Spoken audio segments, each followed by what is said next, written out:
नमस्कार दोस्तों, आज हम पढ़ेंगे राष्ट्रपति की विधायी शक्तियां। राष्ट्रपति की विधायी शक्तियां या लेजिस्लेटिव पावर ऑफ प्रेसिडेंट। पिछली वाली क्लास में हम पढ़ चुके हैं राष्ट्रपति की कार्यकारिणी शक्तियां, प्रशासनिक शक्तियां, एग्जीक्यूटिव पावर। आज हम पढ़ने वाले राष्ट्रपति की विधायी शक्तियां। लेजिस्लेटिव पावर ऑफ प्रेसिडेंट क्या मतलब है? लेजिस्लेटिव पावर ऑफ प्रेसिडेंट का मतलब ये जो हमारा लेजिस्लेचर है, यह तो विधानमंडल। लेजिस्लेचर का मतलब होता है विधानमंडल, जहां पर नियम कानून बनते हैं, वो बॉडी, वो सदन जहां पर नियम कानून बनते हैं। तो आप इसको विधानमंडल बोलो या संसद बोलो, नॉर्मल भाषा में इसको संसद बोल देते हैं, या आप इंग्लिश में इसको लेजिस्लेचर बोलो या पार्लियामेंट में बोलो। तो भारत के राष्ट्रपति के पास इस सदन के अंदर, इस सदन से संबंधित कौन कौन सी शक्तियां प्राप्त है, वो इस सदन में क्या क्या रोल निभाते हैं, उन शक्तियों को पढ़ना ही क्या कहलाता है? राष्ट्रपति की विधायी शक्तियों के बारे में पढ़ना कहलाता है। अब सबसे पहले देखते हैं कि अलग अलग आर्टिकल में अलग अलग चीजें लिखी हुई है। मैंने आप लोगों के लिए एक बार में समेटा इन सबको। अनुच्छेद 80 में लिखा हुआ है। अनुच्छेद 80 में क्या है? हमारी राज्यसभा के बारे में चर्चा है। अनुच्छेद 80 में लिखा हुआ कि भारत का राष्ट्रपति 12 व्यक्तियों को राज्यसभा में मनोनीत करेगा। भारत का राष्ट्रपति 12 व्यक्तियों को राज्यसभा में क्या करेगा? मनोनीत करेगा। ये उसके पास पावर है। कौन से 12 व्यक्तियों को? वो व्यक्ति जो अपने अपने क्षेत्रों में विशेष अनुभव रखते हैं, विशेष योगदान दे रखा है। वो खेल से संबंधित हो सकता है, वो सिनेमा से संबंधित हो सकता है, वो कला, संस्कृति, सामाजिक सेवा, ठीक है, सिनेमा किसी से भी संबंधित हो सकता है, art, culture, literature, sports, cinema, ठीक है, सोशल सर्विसेज। तो ऐसे 12 व्यक्ति जिन्होंने अपने अपने क्षेत्रों में विशेष अनुभव प्राप्त कर रखा है, उन 12 व्यक्तियों को राष्ट्रपति के द्वारा राज्यसभा में मनोनीत किया जाता है, नॉमिनेट किया जाता है। और ये करवाता कौन है? मंत्री परिषद सलाह देता कि इस व्यक्ति को आप नॉमिनेट करो। उसका काम केवल नॉमिनेट करना है। पीछे से तो सारा का सारा काम सफेद वर्दी वालों ने संभाल रखा है। वही नाम देंगे कि आप इसको अपॉइंट करो, नाम हम देंगे, आप बस इसको अपॉइंट कर दो, काम खत्म है। ठीक है, तो अनुच्छेद 80 के माध्यम से 12 व्यक्तियों को भारत का राष्ट्रपति हमारी राज्यसभा में मनोनीत करता है। बहुत पूछा जाता है आपसे, एसएससी, रेलवे, कोई भी एग्जाम बहुत पूछा जाता है। उसके बाद है अनुच्छेद 85। अनुच्छेद 85 के अंदर क्या है? अनुच्छेद 85 के अंदर है कि भारत का राष्ट्रपति जब चाहे, जब उसको लगे, तो वो किसी भी सदन को बुला सकता है। ठीक है, किसी भी सदन को बुला सकता है, समन कर सकता है, सत्र की शुरुआत कर सकता है, और जब उसे चाहे सत्र को खत्म कर सकता है, समापन कर सकता है। तो भारत के राष्ट्रपति को इजाजत देता है अनुच्छेद 85 की, वो जब भी लगे उनको, वो एक सदन को या दोनों सदनों को, अगर उनको लगता है तो एक सदन को, लगता हो तो दोनों सदनों को वो सत्र के लिए बुला सकते हैं, और उनका सत्रावसान, समापन भी खुद ही करते हैं। ठीक है, और यह भी कहा गया कि भारत का राष्ट्रपति साल में 2 बार तो कम से कम 2 सत्र बुलाएगा ही, साल में 2 बार तो नॉर्मल संबोधन करेगा ही। इन दोनों सदनों का, एक को भी बुला सकता है, दोनों को बुला सकता है। तो ये लिखा हुआ कि कम से कम 2 बार तो साल में भारत का राष्ट्रपति इन सत्रों को बुलाएगा ही, लोकसभा और राज्यसभा को। और गैप 6 महीने से ज्यादा नहीं होना चाहिए, 6 महीने से ज्यादा गैप नहीं होना चाहिए एक सत्र के बीच में। ठीक है, ये जो सत्र है, ये जो सेशन है, ये जो बुलाया जा रहा है सदनों को, चाहे वो लोकसभा हो चाहे राज्यसभा हो, दोनों सदनों को बुलाए जाने का गैप 6 महीने से ज्यादा नहीं होना चाहिए। अगर गैप 6 महीने से ज्यादा नहीं होना चाहिए तो अपने आप साल में 2 बार बुलाना पड़ेगा। तो 2 बार तो कम से कम भारत का राष्ट्रपति किसी न किसी सदन को बुलाता ही है सत्र के लिए, और उनका समापन भी करता है। तो पहली बात तो ये लिखी हुई है 85 में। 85 में दूसरी बात लिखी हुई है कि हर 5 साल बाद भारत का राष्ट्रपति मंत्री परिषद की सलाह से लोकसभा को भंग करता है।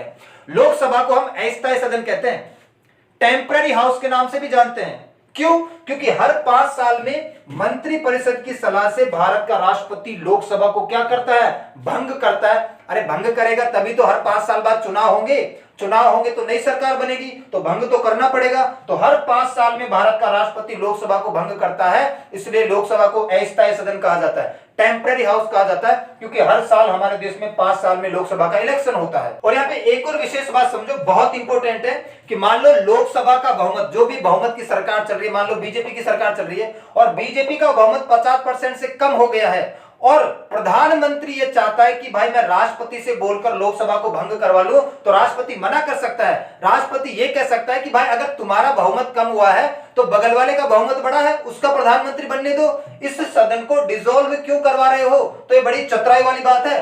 अगर बहुमत की सरकार का बहुमत 50% से कम हो गया है, मान लो बीजेपी का बहुमत 50% से कम हो गया है और प्रधानमंत्री नरेंद्र मोदी ये चाहे कि मैं लोकसभा को राष्ट्रपति से कहकर भंग करवा लो, तो राष्ट्रपति रोक सकता है कि नहीं, लोकसभा भंग नहीं होगी, तुम्हारा बहुमत 50% से कम हुआ ना, बगल वाले का बहुमत मतलब कांग्रेस का कोई प्रधानमंत्री बना देंगे। ठीक है, तो ये पावर भी राष्ट्रपति के पास है कि अगर बहुमत 50% से कम होता है लोकसभा का और भारत का प्रधानमंत्री ये चाहे कि हम इस सदन को भंग करवा देते हैं राष्ट्रपति को कहकर, तो राष्ट्रपति मना भी कर सकता है। ठीक है, ये भी पावर क्या है, विधायी शक्ति है। और आगे चलते हैं, अनुच्छेद 87 क्या कहता है, देखो अनुच्छेद 87 में है कि प्रत्येक वर्ष का प्रथम सत्र राष्ट्रपति के द्वारा संबोधित किया जाएगा।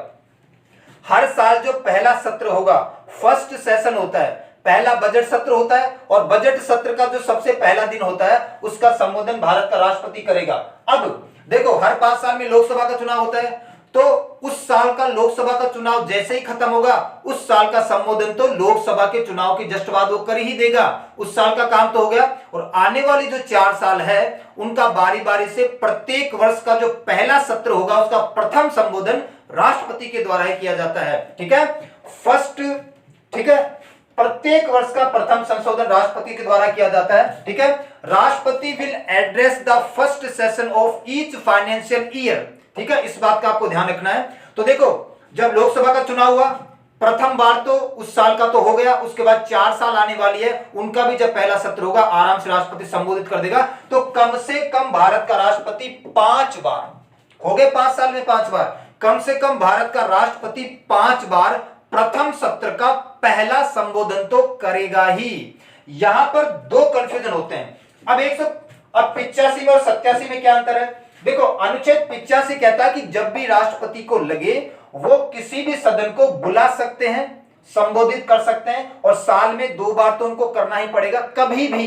ये पहला सत्र नहीं है, ये साल का पहला सत्र नहीं है, साल में कभी भी राष्ट्रपति बुला सकता है सदनों को और उनको भाषणबाजी करवा सकते हैं।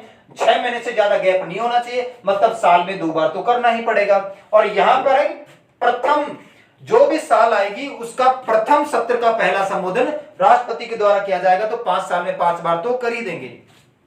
उसके बाद है अनुच्छेद 108। देखो अनुच्छेद 108 में कि जो संयुक्त बैठक है, संयुक्त बैठक किस पर, सामान्य बिल पर। देखो 4 प्रकार के महत्वपूर्ण बिल होते हैं। एक तो सामान्य विधेयक होता है, सिंपल बिल, जिसको नॉन मनी बिल भी कहते हैं, ये 107 में है। फिर एक धन विधेयक होता है, ठीक है, धन विधेयक यानी मनी बिल, ये किस में है, 110 में है। फिर एक फाइनेंशियल बिल होता है, वित्तीय विधेयक, ये 117 में है। और एक संविधान संशोधन बिल होता है, ठीक है, कॉन्स्टिट्यूशनल अमेंडमेंट बिल 368 में है। तो हम ये कह सकते हैं कि ये जो सिंपल बिल है, जो नॉन मनी बिल है, जिसका संबंध पैसों से नहीं है, तो इस बिल पर अगर दोनों सदनों के बीच में मतभेद हो जाता है, ठीक है, किसी भी सामान्य विधेयक पर, किसी भी सिंपल बिल पर जिसका कोई पैसे से लेना देना नहीं है, वो बैंकिंग सुधार पर हो सकता है, वो दहेज प्रथा पर हो सकता है, वो आतंकवादियों पर कार्रवाई से संबंधित होता है, ठीक है, तो कोई भी एग्जाम्पल हो सकता है सिंपल बिल जिसका मतलब पैसों से नहीं है, टैक्स से संबंधित कोई बिल नहीं है, जिसके लिए भारत सरकार के खजाने में से पैसा नहीं निकलता अच्छा खासा, उसे हम सिंपल बिल बोल देते हैं। तो सिंपल बिल पे कई बार दोनों सदनों के बीच में बच्चों मतभेद हो जाता है।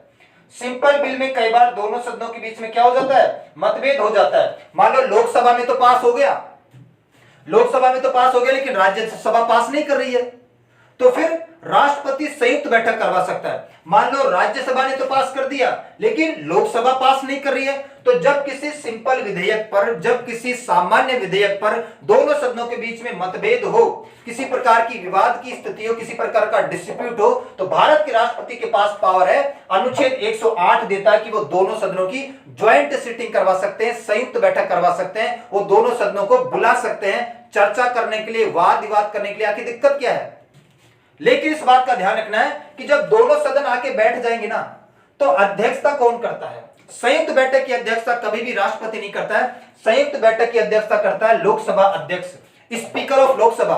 राष्ट्रपति के पास ये पावर है कि लोकसभा को बुला लिया, राज्यसभा को बुला लिया और बुलाकर बिठाने की पावर है। अब बैठने के बाद ये जो कार्रवाई चलने वाली है यहां पर, उसकी अध्यक्षता राष्ट्रपति नहीं करता, लोकसभा का अध्यक्ष करता है। पता नहीं कितनी बार कॉन्सेप्चुअल क्वेश्चन पूछा जा सकता है, तो इस बात का भी आपको ध्यान रखना है। अनुच्छेद 112 क्या कहता है? अनुच्छेद 12 में है, देखो, वार्षिक वित्तीय विवरण, हर साल का जो भी खर्चा हुआ है जो भी इनकम हुई है उसका ब्यौरा दिया जाता है राष्ट्रपति के द्वारा, जिसको सामान्य भाषा में आप बजट भी बोल देते हैं। ये नई चीज नहीं है, आपका बजट ही है।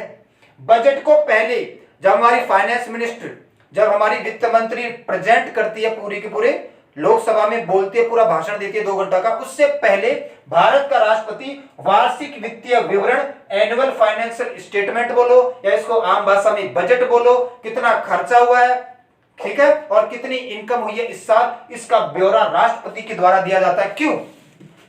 क्योंकि चला भले सफेद वर्दी वाले रहे हैं, चला भले ये नेता नांगला रहे हैं, चला भले मंत्री परिषद रहा है, लेकिन देश का मालिक कौन है? अरे घर का मालिक तो राष्ट्रपति है ना। तो सारा का सारा ब्यौरा तो वही देगा अपने मुखमंडल से कि भाई ये खर्चा हुआ है और ये इनकम हुई है हमारी। तो सिंपल सी बात है, हेड ऑफ द स्टेट होने के नाते, देश का मुखिया होने के नाते, इस भारत घर का मुखिया होने के नाते राष्ट्रपति ये संबोधन करता है। उसके बाद में वित्त मंत्री सारे दिन भाषण देती रहती है, ठीक है। उसके अलावा यूपीएससी की एनुअल रिपोर्ट, यूपीएससी संघ लोक सेवा आयोग, संघ लोक सेवा आयोग में वो सारे के सारे बड़े पद हैं जो भारत को चलाने का काम करते हैं। तो इनसे ऊपर कौन सा पद बचा? राष्ट्रपति का ही तो पद बचा। आईएएस से ऊपर कोई पद है? कोई नहीं है। आईएएस से ऊपर डायरेक्ट सचिव बनते हैं, ठीक है। मिनिस्ट्री में या विभागों में सचिव बनते हैं, डेप्यूटी सचिव बनते हैं, हायर सचिव बनते हैं। तो आईएएस पीसीएस के बाद में जो सबसे हायर पोस्ट, डायरेक्ट पोस्ट की बात करें तो वो राष्ट्रपति की है।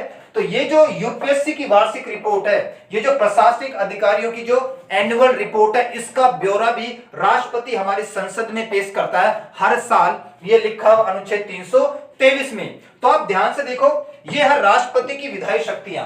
विधायी शक्तियों का मतलब है ये जो लेजिस्लेचर है, ये जो हमारा विधानमंडल है, ये जो हमारी संसद है, ये जो हमारी पार्लियामेंट है, इसके अंदर राष्ट्रपति महोदय के पास कौन कौन सी शक्तियां हैं, उन्हीं को हम विधायी शक्तियां कहते हैं। जिसमें महत्वपूर्ण अनुच्छेद 80, 85, 87, 108, 112 और 383, इस बात का आपको ध्यान रखना है बच्चों, ठीक है। तो आज के लिए इतना ही करते हैं, मिलते हैं नेक्स्ट क्लास में। तब तक के लिए सभी को धन्यवाद।